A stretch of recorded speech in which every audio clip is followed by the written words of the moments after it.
भाइयों बहनों, नवरात्रि का पर्व चल रहा है और नवरात्रि के शुभ अवसर पर हम सभी यहाँ दीप यज्ञ करने के लिए उपस्थित हुए हैं। सभी को नवरात्रि पर्व की बहुत बहुत शुभकामनाएं। माँ दुर्गा की कृपा सभी के जीवन में बनी रहे, ऐसी कामना प्रार्थना। आज के समय में यदि हम देखें तो चारों ओर अध्यात्म का वातावरण हमें दिखाई देता है, धर्म का वातावरण दिखाई देता है। हर व्यक्ति भक्ति में डूबा हुआ, अध्यात्म में डूबा हुआ दिखाई देता है। वास्तव में पूजा पाठ करने का, भक्ति करने का, भगवान का सत्संग सुनने का, श्रवण करने की कोई उम्र निर्धारित नहीं होती। यदि कई लोग सोचते हैं कि हम बुढ़ापे में जाकर भगवान की भक्ति करेंगे, बुढ़ापे में जाकर भगवान का सत्संग करेंगे, तो ये सोच बिल्कुल भी सही नहीं है। क्योंकि आज के समय में यदि हम देखें तो मृत्यु बुढ़ापे को देखकर आती है क्या? बिल्कुल नहीं।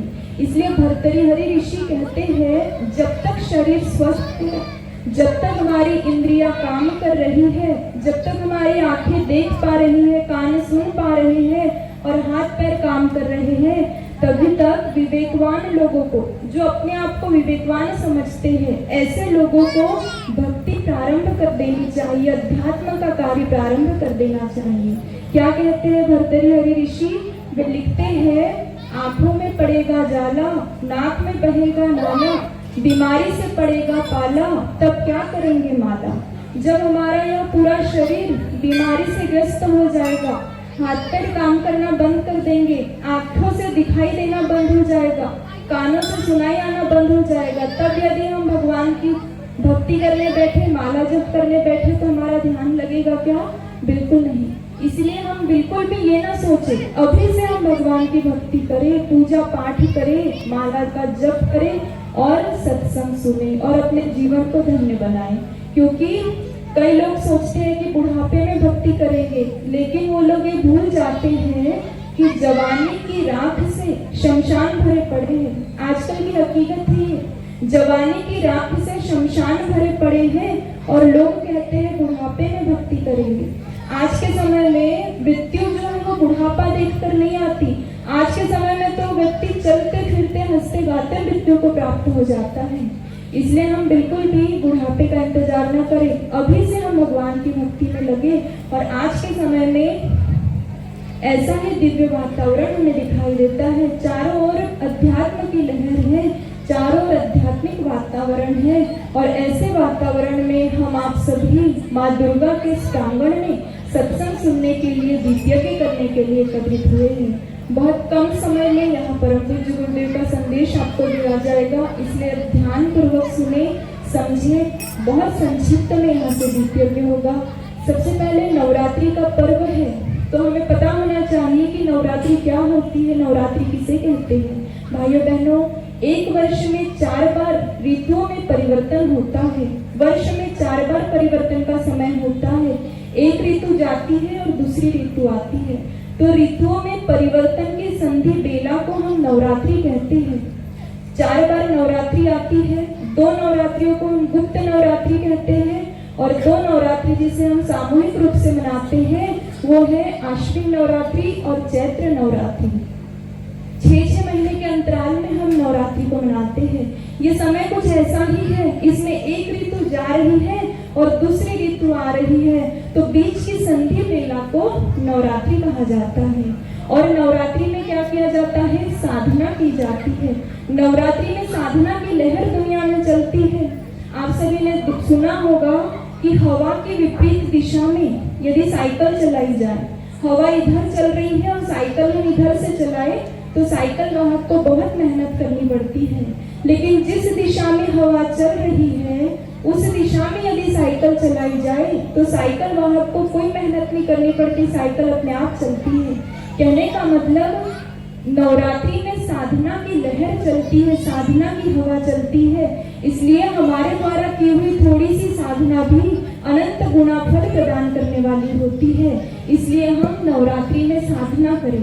अब हम साधना क्यों करें? क्योंकि साधना से ही सिद्धि मिलती है। यदि आप इतिहास उठाकर देखो तो आपको पता चलता है कि चाहे वो मनुष्य हो, चाहे देवता हो, चाहे दानव हो, चाहे राक्षस हो, चाहे दैत्य हो, जब जिस किसी को शक्ति की आवश्यकता पड़ी, रिद्धि सिद्धि की आवश्यकता पड़ी तो उन्होंने सबसे पहले जाकर साधना की। यदि रावण को शक्ति की जरूरत पड़ती है तो रावण भी साधना करता है। मेघनाद को शक्ति की आवश्यकता पड़ी तो मेघनाद ने साधना की। हिरण्याक्ष हो चाहे हिरण्यकश्यप हो, चाहे भस्मासुर हो, चाहे महिषासुर हो, जब जिस किसी को भी सिद्धि की आवश्यकता पड़ी तो उन्होंने सबसे पहले साधना की। और जब अर्जुन को युद्ध के लिए शस्त्रों की आवश्यकता पड़ी तो अर्जुन ने भी साधना की। कहने का मतलब है कि साधना से ही सिद्धि मिलती है। इसलिए हमारे जीवन में साधना का बहुत अधिक महत्व है। इसलिए हम नवरात्रि में साधना करें। साधना से ही हमें सिद्धियां प्राप्त होती हैं। और नवरात्रि में हम व्रत उपवास करते हैं, ये भी एक प्रकार की साधना है।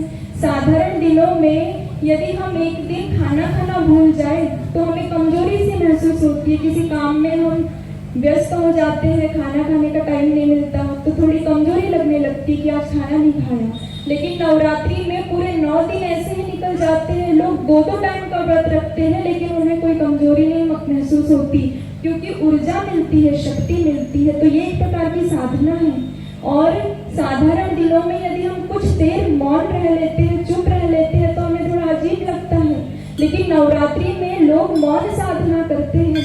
कई लोग 9 दिनों तक बोलते नहीं है, मौन साधना करते, ये भी एक प्रकार की साधना है। और कौन सी साधना करते हैं नवरात्रि में लोग? फोन व्रत भी करते हैं। सुना है आपने फोन व्रत? आज के समय में हर कोई व्यक्ति मोबाइल से जुड़ा हुआ है, फोन से जुड़ा हुआ है। और हमारी जो युवा पीढ़ी है वो थोड़ी देर यदि फोन न देखे तो उन्हें कमजोरी महसूस होने लगती है। इतना अधिक महत्व हमारे जीवन में फोन का हो गया है।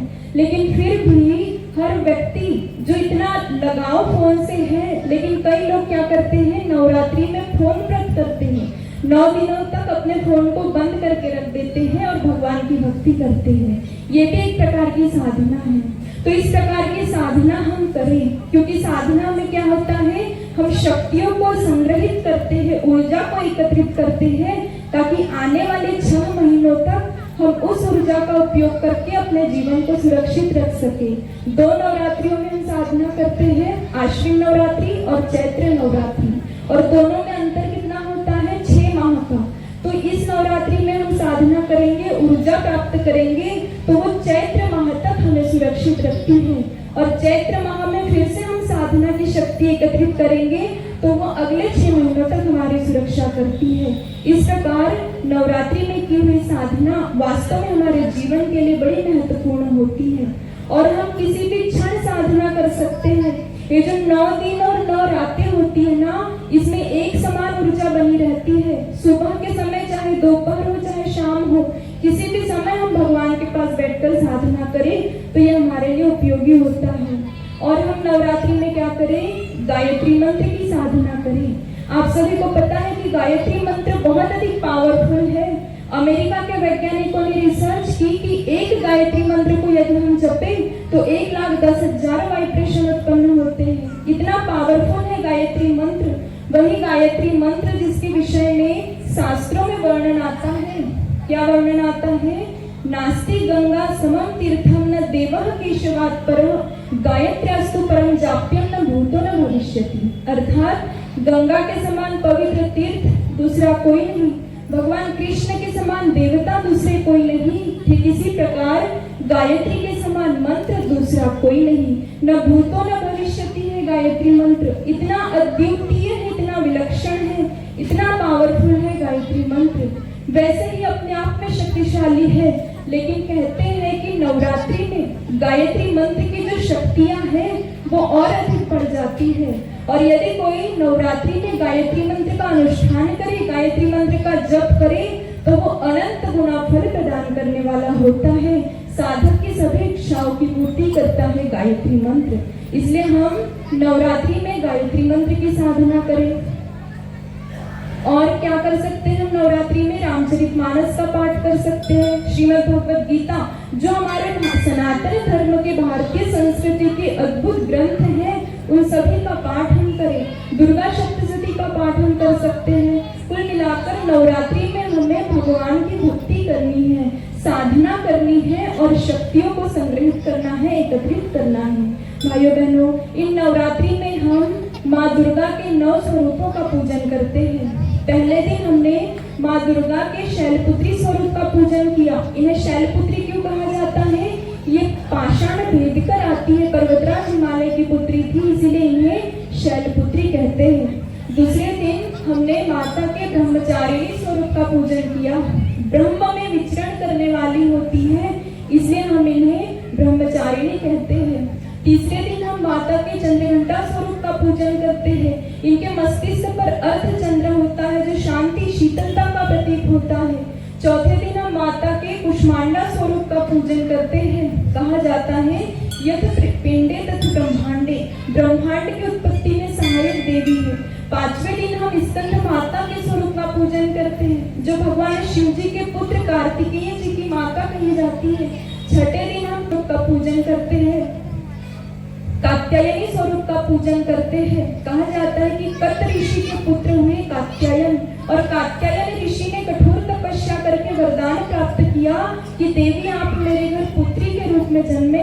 तो कात्यायन ऋषि के घर माता किस रूप में जन्मे? कात्यायनी स्वरूप में। अगला स्वरूप माता का कालरात्रि होता है। अगला स्वरूप महागौरी और अंत में सिद्धिदात्री, जो साधु की सभी इच्छाओं की पूर्ति करके अंत में मनवांछित फल प्रदान करती है। इस प्रकार हम माँ दुर्गा के 9 स्वरूपों का पूजन करते हैं। अब इन्हें दुर्गा क्यों कहा जाता है? पता है आपको?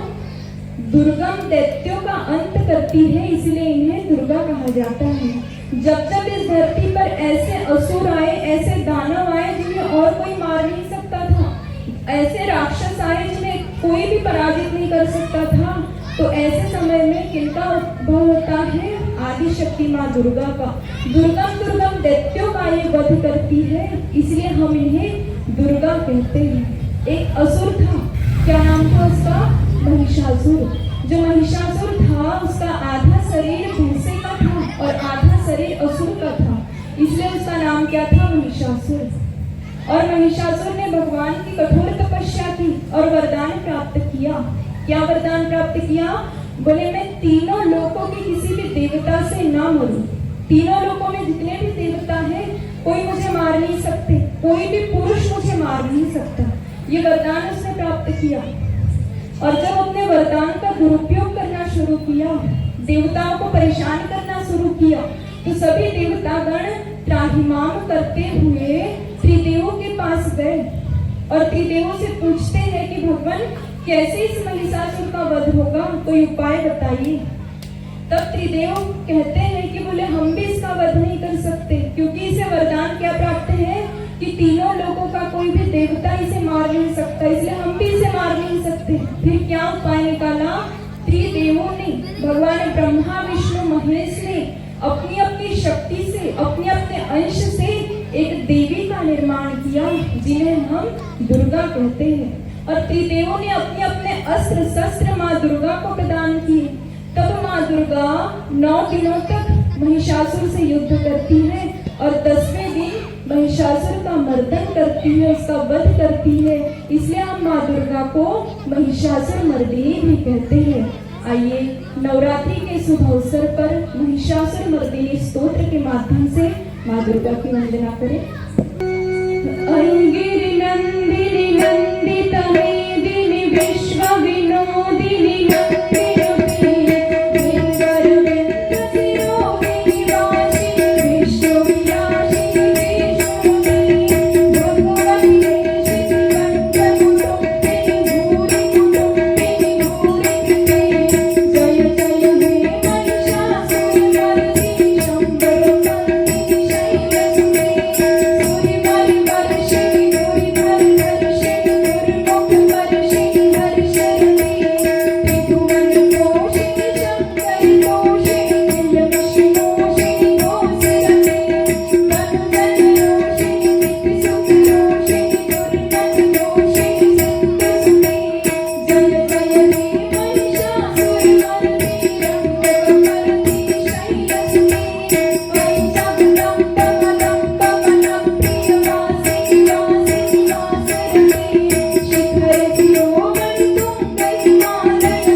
जब जब राक्षस आए तब तब माँ दुर्गा उनका वध करती है।